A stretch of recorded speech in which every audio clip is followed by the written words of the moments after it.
Premise as old as time.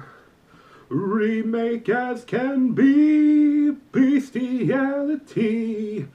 Apparently a gay crony. Beauty and the Beast. Anyway, guys, we'll do another episode of POVincent. This time, of course, I'm taking a look at Disney's live-action remake of Beauty and the Beast. And I got lots to say about this movie. I got some mixed feelings here, but let's go through some stuff. So I'm sure you guys already know the story. I mean, a prince, he's cursed to be a beast. All his servants are also cursed to become tools and knickknacks and all that kind of stuff around the place. And the curse can only be lifted if he falls in love with a beautiful woman and the woman falls back in love with him. And of course, what happens? You know, a beautiful young woman comes to his castle, and he keeps her there, and slowly he starts to change through her. We all know Beauty and the Beast. I mean, a lot of us, grew up on the animated movie. I know it's a remake, so it's going to be a lot of similarities, but sometimes the similarities kind of have me bored. You still have some of the classic songs in there, like Be My Guest and, all that stuff. But it made the movie a little predictable for me, like, oh, yep, this is what happens next.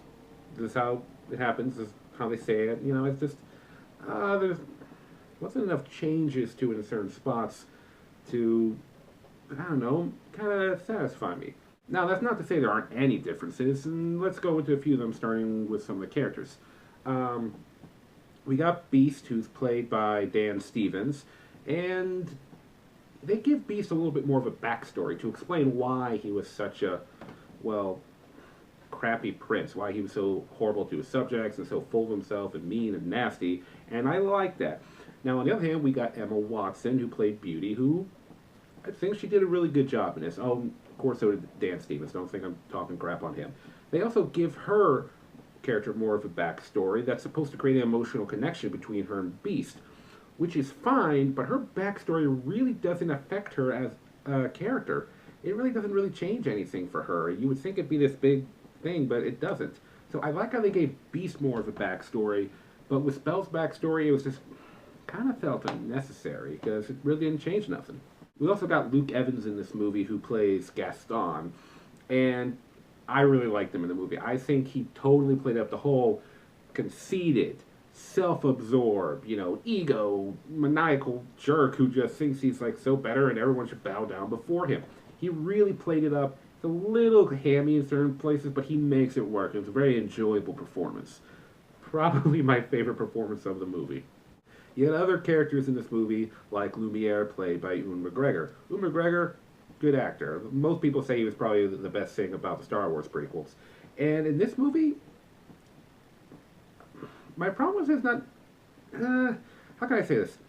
His French accent is too cartoonish. And once again, I know this is a remake of the animated movie from the 90s, but sometimes what you do in an animated form doesn't work out in live action. Even though, yes, Lumiere is CGI, so it's CG animated, but his accent just sounded too fake to be French. It just sounded like someone who's trying to be over-the-top French, and it just came off wrong. One of the controversies about this movie is that one of the classic characters from the Beauty and the Beast animated movie is going to be gay in this, and that is the character of LeFou, played by Josh Gad. Now, first off the bat, I want to say Josh Gad, I really enjoyed his performance. I think he really played up this guy that's just totally, stupid and blindly loyal to Gaston. As for him being gay, I don't know, I like it. I think it's a good idea. It would explain why he's so obsessed with Gaston that, he's actually attracted to him. He's actually somebody that, he's with this dude because he thinks like he's a cat's meow or whatever.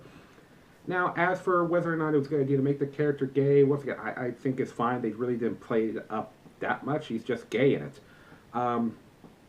However, I will say this.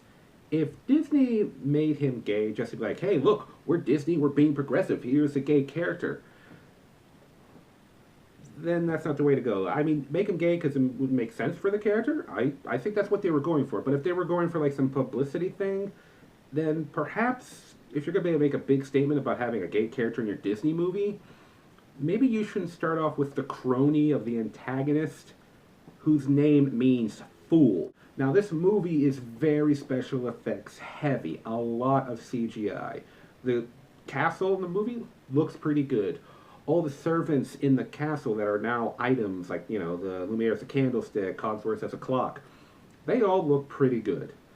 The only special effects that I'm gonna might get some heat for this one, but I don't think Beast looks good all the time. Sometimes it works, sometimes it doesn't.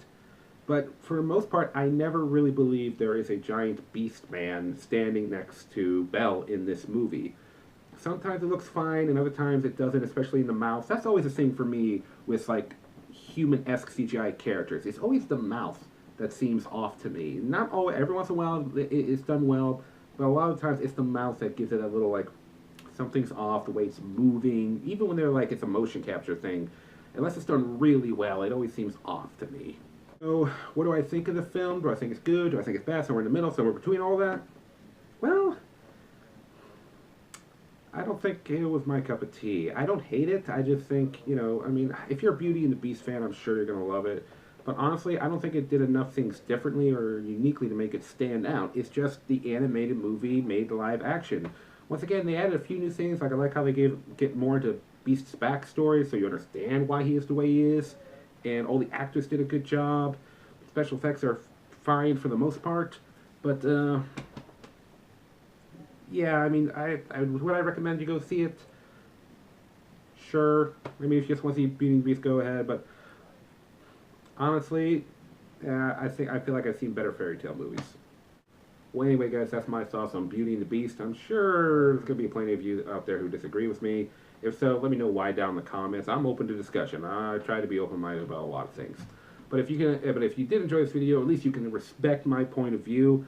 Hey, please click that subscribe button. I appreciate it. And until next time, thank you for viewing things through my perspective.